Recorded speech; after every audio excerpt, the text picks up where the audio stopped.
Welcome to the Program Design Podcast. I'm your host, Lauren Monique, teacher and curriculum writer turned program mentor and business strategist for coaches, educators, and online experts. Whether you're looking to create your first ever group coaching program or scale your current offer for more freedom, revenue, and consistent income, this is the podcast for you. Here you'll find practical strategies and encouragement mixed with a bit of manifestation and intuition to help you grow and design a program you absolutely love. Let's dive in. Hello and welcome to another episode of the Program Design Podcast. In this episode, we're going to be diving into why your helping profession background is actually your biggest asset. So to set the scene of where I'm recording this, it is late June and we are actually at my husband's family cabin by the lake and I'm recording a podcast episode. I had big dreams of being able to batch a number of podcasts, but honestly, the internet is just too in and out here. I don't think I could manage to record multiple podcast episodes, but I am bound and determined to have this one recorded because I absolutely want to stay consistent and have this one come out later on this week. And I also want to be able to stay another night or two at the lake because my family, my kids love it so much. I'm going to be honest. I love being out in nature. It's so good for your nervous system. I am not a hugely outdoorsy person though. So being in a very remote location with, it is a cabin, there is electricity, but it's very rustic. It's a bit rustic for my taste. So I'm doing it for my boys. So I'm recording this podcast episode for you, and I want to dive into, why your helping profession is actually your biggest business asset. And I really hate to admit it, but for a little while, when I was in those spirally moments that we all have, I regretted becoming a teacher. And not because I disliked teaching. I really like teaching. I still do, and I still teach on a regular basis with my clients, but I really regretted it because I felt stuck. I felt like I had started in business school, and instead of staying in business school, I left business school and I pursued a profession in teaching. And I felt like teaching was the only thing I could do. Like I could only support teachers. And so I felt very stuck in this little box that I had created for myself. And I really wished that I had stayed in business because the story I had been telling myself at the time was I would be able to do so much more in the business that I'm running now had I not left business school to pursue teaching. But in retrospect, that was completely made up. That was a story I made up in my mind. And it was very limiting because we are not aware of this box that we're in, that we've created for ourselves. It's just the story that we've been telling ourselves. And I was telling myself that teaching was limiting me and having this background was limiting me. But when I started to step outside that and see that I could help people outside of mentoring as a teacher, I started to realize that I could do a lot more, but also that actually my helping profession background really is an asset for me as a coach and as a business owner. And that's what I want to dive into today for you. Because if you are listening, and if you are like a number of my clients, you might know that you are really good at what you do, but you might have a story that you're telling yourself that you are bad at business, or you are not a great marketer, or you love to coach, but you don't love the selling and the marketing side of running your business. And I've always actually liked the marketing side, but I didn't feel like I was necessarily quote unquote good at it. But if that resonates at all with you, this is going to be a must listen episode because I want to show you that your background is actually such an asset. And before we dive in, I want to get clear on what I mean by the term helping profession. So of course, I come from an education background. I was a teacher, mentor, a curriculum writer.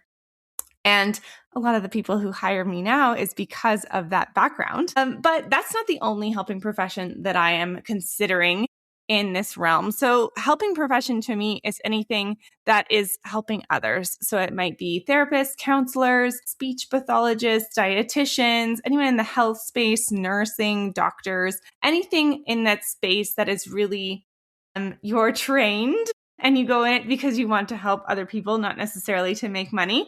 That's what I see as a helping profession. And in this episode, I want to turn it on its head and I want to show you how actually it is such a strength of yours in business. So the first big idea that I want to share, I have three main ones that I'm going to share with you in this episode.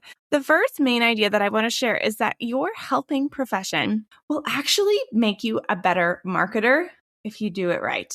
If you know a few things about marketing, all of a sudden you can realize, my gosh, the things I used to do in my helping profession actually help me in my marketing too. When we think about marketing, a lot of us say like, oh, I'm just not a great marketer. I really love coaching, but the marketing is not my thing, or I don't know as much about marketing. But really what marketing comes down to is empathy. Yes, there is, of course, the side of marketing where you need to know how to like grab people's attention and write headlines and, really attract people's attention, keep them listening, all of that stuff. Absolutely. But underneath that kind of shiny side of marketing is the messaging.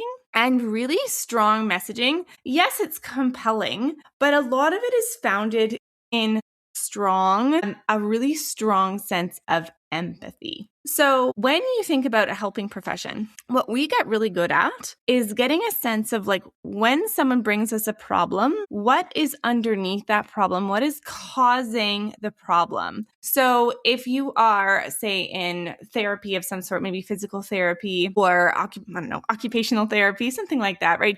Like any kind of healthcare space, someone's going to bring you a problem, and they're going to bring you their symptoms, and it's up to you to figure out the underlying cause and to give them supports, treatments, whatever it is, to be able to solve that problem. The same is true if you are in more of like that more like supporting, like teaching therapy kind of a thing. Like even when you think about teaching, a student isn't understanding a specific concept. It's up to us to kind of think, okay, why isn't this student understanding this? What are they misunderstanding? What's missing for them?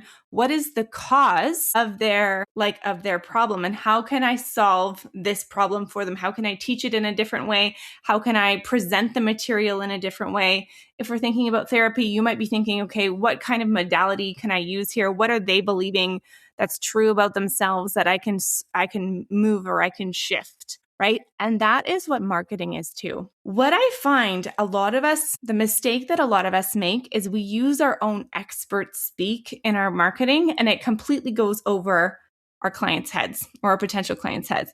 But when you understand that marketing actually comes down to meeting your client where they're at, explaining something in their terms, seeing them where they're at in their problem in an empathetic way, and showing them a different way, a different possibility, a different solution, that is what marketing is. And that is what it's done really effectively. And I was struck by this the other day. I was in my mastermind and we were chatting about different personas, different ideal clients, and one particular business owner who is fantastic. She was talking about different coaches that she supports. And one coach, she was saying, well, she does, she's one of those really helping, caring people. She's doing everything for her clients. She's burning herself out, blah, blah, blah. And she knew the cause of why her ideal client is burning herself out. But then we needed to say, okay, that's the cause. What is the symptom of that experience? What is she thinking? What are her problems? And of course, her problem is not to her that she's over delivering. It's that she doesn't have enough time. And so when you deeply, deeply understand someone, we're not going to lead with, you need to change your business model. We're going to lead with, I can help you if you don't have enough time in your business to be able to grow it without taking away too much time from your family, for example. So I always share this with my clients that we need to get really clear on what is the cause of the problem that your clients are experiencing and what are the symptoms? How does it manifest for them? What do they see as their cause of the problem, or what problems do they experience?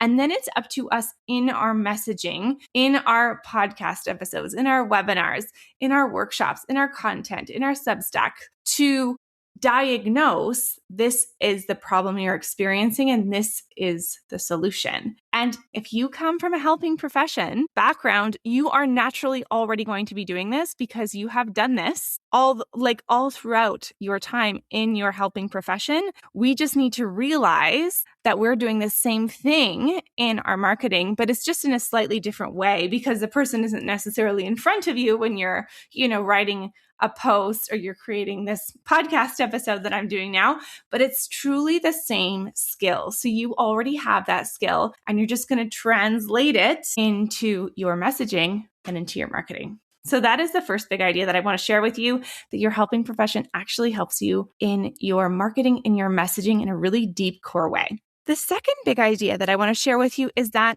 the strengths that you have from your helping profession actually will help you make more sales. And this one, if you had told me this, I don't know, 5-6 years ago, I'd have been like, are you joking? I do not know.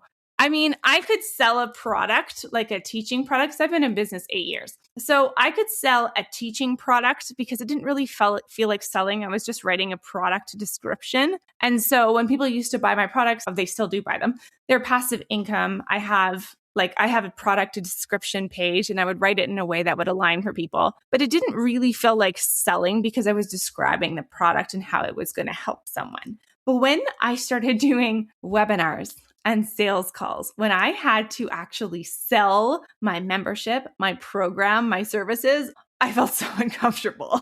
And my guess is, if you don't now, you likely have in the past. It's uncomfortable to sell your stuff, especially on like a platform like a webinar, right? But what I want you to, yes, it's going to be uncomfortable and it takes practice for sure. But once you get practiced with it, you can actually see that your helping profession can help you in your sales as well, especially one-on-one. So one of the things that I always recommend to my clients is when you're starting your pilot or your beta round, your first round of your signature program, I always recommend using sales calls to support you with your conversions to help you fill your program. Now, you might not always use sales calls. It might be something that you always do. It might be something that you let go of eventually, but sales calls massively help you in terms of knowing what messaging to use, what objections people are having, creating connections with people. They are a huge part of the philosophy that I teach when I teach how to fill your program. And when we think about sales calls, part of the reason it works so well for me, and it works really well for my clients because a lot of them come from helping professions, is because we already have a strength in this. And the strength that I am alluding to is that when you are a fantastic listener, you are going to be so much better at sales. Because what most people think selling is they think, oh, I need to say it in the right way and I need to make my product sound exciting or interesting. And I have to show them why it's going to help them. And you feel like you're promoting. A lot of my clients feel like, oh, it's this self-promotion. I feel so uncomfortable promoting myself. But it's not about promoting yourself. It is about hearing your person, really understanding them and showing them how you can help them. It has nothing to do with you and it has everything to do with them. And so we are perfectly primed as entrepreneurs coming from helping professions to do this because that is what you have been doing the entire time. If you are a therapist, especially, so before I became a teacher, I was a youth worker. I did a bunch of prerequisites to go in to do my master's in therapy and counseling. It took me 3 tries. I got in on the 3rd try, and then of course I turned them down and became a teacher instead.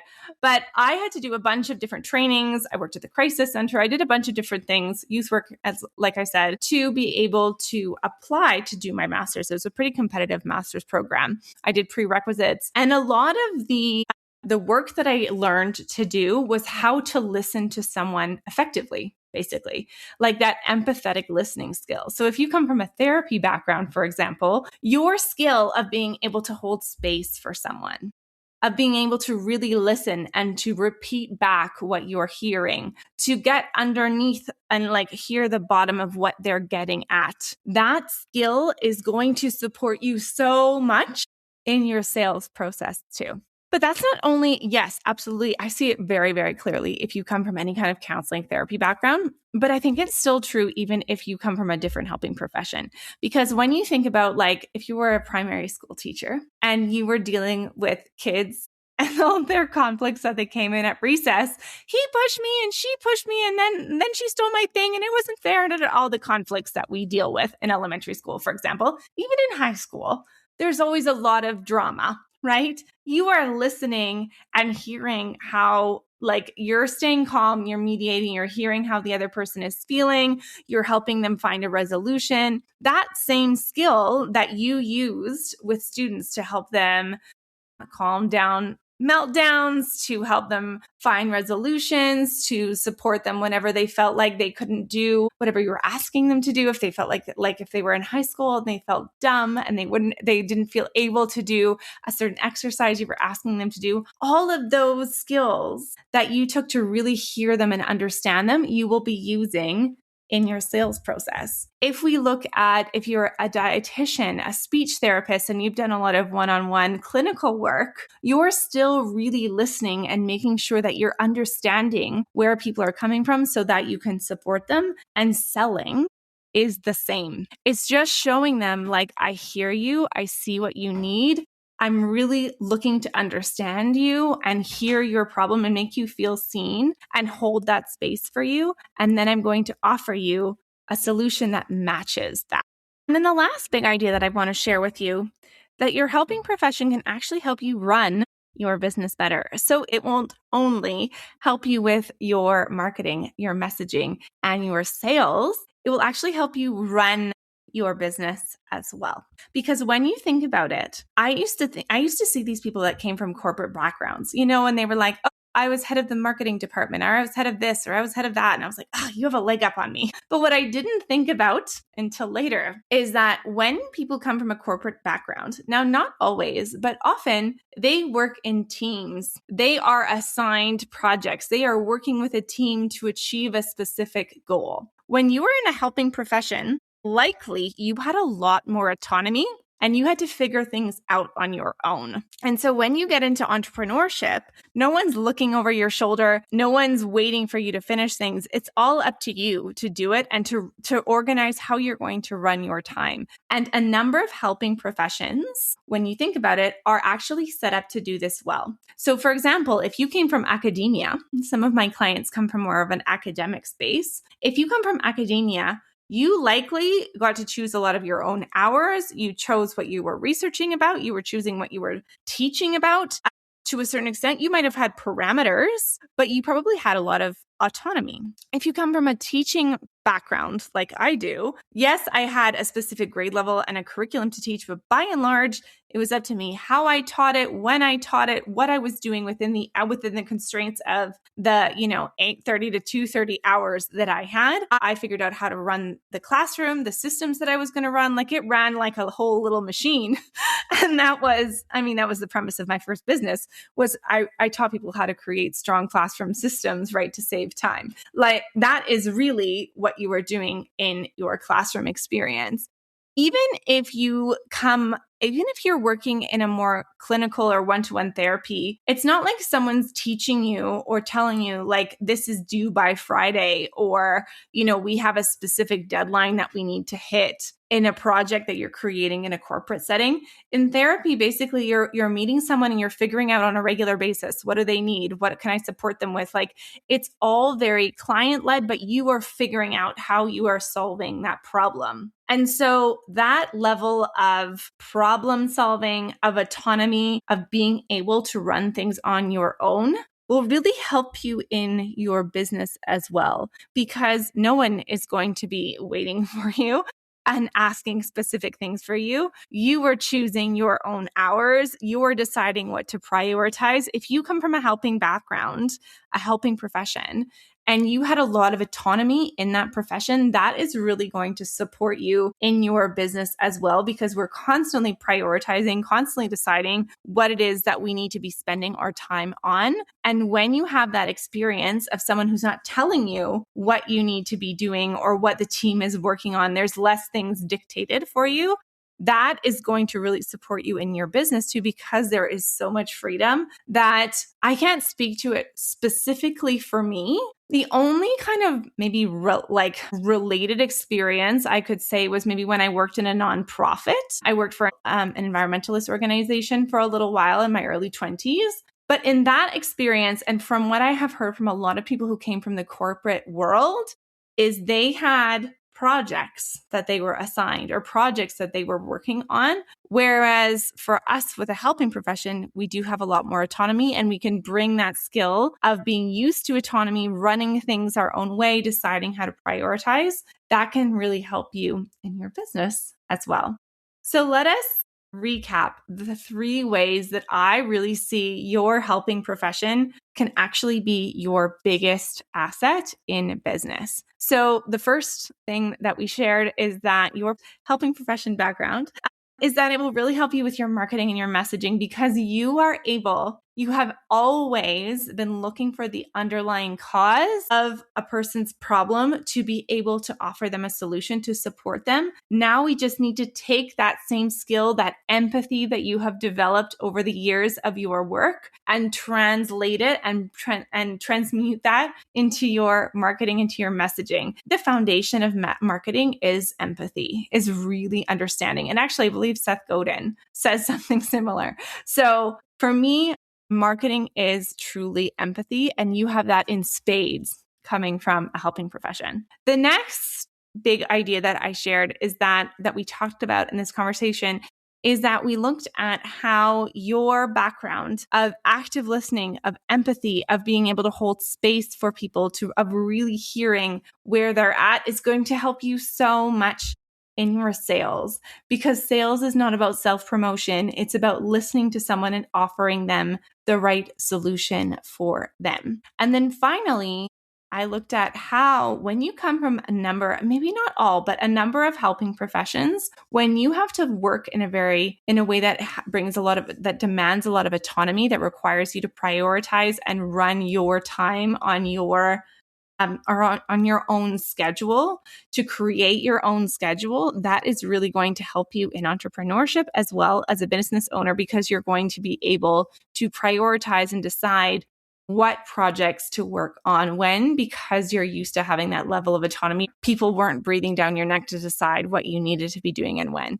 Now, I know that's not true for every helping profession, but I think for a lot of us, that is. And what I want to leave you with around the sales is I've shared this story a few times, but I wanted to share it again here, because as I'm sharing this episode with you, I'm imagining you listening, and maybe you come from that teaching background. Maybe you come from, more of a healthcare background. Maybe you come from more of a therapy background. And one of the stories I know that really resonates, that I share with my clients on a regular basis, that I'm sure I've shared on the podcast, is the story of how I got my glasses, and how much your ability to hear someone and hear their problem and to solve their problem is selling, and that you can already be great at it. So when I was 18, I went to the optometrist and they suggested I try glasses. And being 18, I was like, I don't think I need those. And I promptly ignored them and didn't really think about it until a number of years later when I had my kids. And I made an appointment because my mother-in-law has glasses, my husband, my dad, a lot of people have glasses in my family. So I thought, you know what? I should be a responsible parent. I should take my kids to the optometrist. So I walked into the optometrist, and I had my 4-year-old, my 1-year-old in tow. Was really worried that they were going to break the glasses, because I have little boys and they're very crashy. So I remember feeling a little on edge, holding their hands, like eyes only. I'm reminding them, be very careful with the glasses. And I decided to make myself an appointment too, because I thought, I'm here, I might as well. And they said, again, have you considered glasses? And I was like, I just really don't feel like I need them that much. So, whatever. I didn't really think much of it. Again, I was more focused on my kids. They were trying at the time for glasses. But then the person who worked in the sales department spoke to me, and she said, I can see here that you have a slight prescription for eyeglasses. And I was like, yeah, she's like, have you thought about it? I'm like, yeah, I don't know if it's really for me right now. And she said, Do your eyes ever get tired? I mean, maybe. Well, do you ever feel tired and your eyes, do they ever feel dry? I mean, maybe. I don't really know. Because she said, your eyes, when you are looking ahead of you, they're able to focus, no problem. But as soon as you look down, they need to refocus, and it takes energy in your muscles, in your eyes, to refocus to be able to read. So you might not feel it on a regular basis, but your eyes are working overtime. They're working extra to be able to focus every time you look down, and that can make you tired. I was like, what? Really? I noticed that was the diagnosis. My symptom was that I was tired, and I chalked it up to I have little kids. And yes, they were still tiring. But when she gave me the diagnosis, remember that marketing that we were talking about, that was like the messaging, like she could explain, this is what I was feeling. And then she said, well, this is the diagnosis. It's actually because your eyes are working double time. Have you thought about anti-fatigue lenses? I was like, tell me more. Because at this time, I don't know how many times I was waking up at night with my toddler, but a lot. So anything I could get that would give me more energy, I was immediately interested in. And I tried on these glasses, and I have been wearing them ever since. I absolutely love them. They have completely changed my life. And yes, I do have more energy when I wear my glasses because my eyes are not focusing so much. But I gotten so used to that feeling of feeling fatigued that I didn't realize that it was actually like costing me energy, and that I would feel so much better wearing glasses when I worked. But if she hadn't sold those to me, I would never have experienced this life transformation of wearing my glasses. And notice, again, she didn't come from like a promotion, like, have you tried these? I mean, I love like Ray-Bans and like Tiffany's and stuff like that. That was later, but she wasn't trying to sell me this promotion, buy one, get one, blah, blah, blah. She wasn't promoting. She was saying, let me hear where you're at. Are you experiencing these problems? I can help you. And that is what we are naturally so good at in the helping profession. And so I want to encourage you, when you go into your desk later on today, maybe you're listening to this podcast episode on a walk, while you're on a run, doing dishes, driving in the car, whatever, I want to encourage you that you naturally have this asset in your business because of that helping profession background. And you can really feel confident that you already have that experience, and you can bring it forward in your business as well, because it's going to help you with that messaging, that marketing, that sales process, and of course, running your business too. So I hope this episode was helpful for you. If it was encouraging, please let me know. I'd love to hear from you. I've gotten some great emails recently from the podcast. So you can always send me an email if you get this through my email list. But if not, if you are not on my email list, and I would love to hear from you, you can reach out to me on Instagram. I'm laurenmonique.business on Instagram. And I will see you on another episode of the Program Design Podcast.